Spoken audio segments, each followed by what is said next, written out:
Well, let's now cross the border to the neighboring Ethiopia, where all sides fighting in the war in Ethiopia's northern region of Tigray are said to have committed violations that may amount to war crimes, according to a joint investigation by the United Nations and Ethiopia's published on Wednesday. Now, the report accuses all sides of torturing and killing civilians, carrying out gang rapes and making arrests on the basis of an ethnicity. Now, there are fears that some of Ethiopia's ancient culture heritage has been irreversibly damaged amid conflict in the country's north. And the Ministry of Foreign Affairs, that is the statement on your screen, has sent a statement earlier on. And because of those developments, the ministry says all hostilities must cease and desist immediately. The ministry also says the primacy of political solution to a problem of political and civilian character must be upheld, and inciting ordinary civilians into the conflict must be shunned in order to avoid escalation of hostilities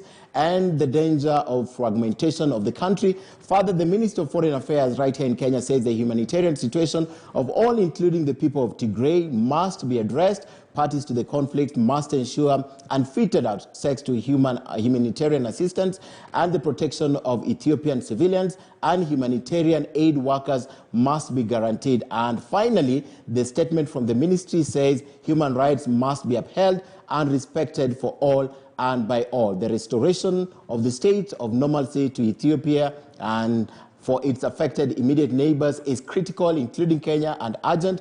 And Kenya appeals to all friends and partners, to the people of Ethiopia, to redouble their efforts to help Ethiopians find lasting peace in their country. And finally, the ministry reassures that Kenya and the people of Ethiopia that Kenya has its commitments towards peaceful and stable, united Ethiopia. That statement is signed by the Ministry of Foreign Affairs.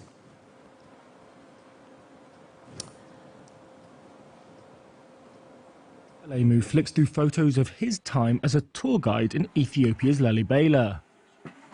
After war broke out in the country's north, he fled the UNESCO World Heritage Site for the capital Addis Ababa. That conflict between forces loyal to the Tigray People's Liberation Front and the federal military has killed thousands and displaced more than 2 million. But as well as the enormous human cost, there are fears for cultural heritage in places like Lalibela, with sites across the country reportedly damaged by shelling and looted. Thousands and thousands visit Lalibela. There are first-timers, and then we have people who come annually. Construction began on Lalibela in the 12th century by a king of the same name. Its 11 grand churches are carved from rock. TPLF forces captured Lalibela, located in the Amhara region, in August. But Fentor says as yet there's no evidence of damage or looting. A buffer zone has been set around the church. An area has been designated where people cannot go beyond that line. I can only say, thank God, there is no damage to the church so far. Other sites have been less fortunate. Heavy fighting last year has reportedly resulted in severe damage at the El Najashi Mosque in Tigray. Historians say it was built by some of the Prophet Muhammad's first disciples, who came to what is now Ethiopia to escape persecution in Mecca. Locals accused the Ethiopian government's Eritrean allies of shelling and looting, which the Eritreans deny. The Prophet's disciples had been given refuge by the Aksumite Empire, which spanned almost the entirety of the first millennia AD. Its capital Aksum is today dotted with ancient stone columns. But in November 2020, shortly after the outbreak of the war, heavy fighting also came to this city.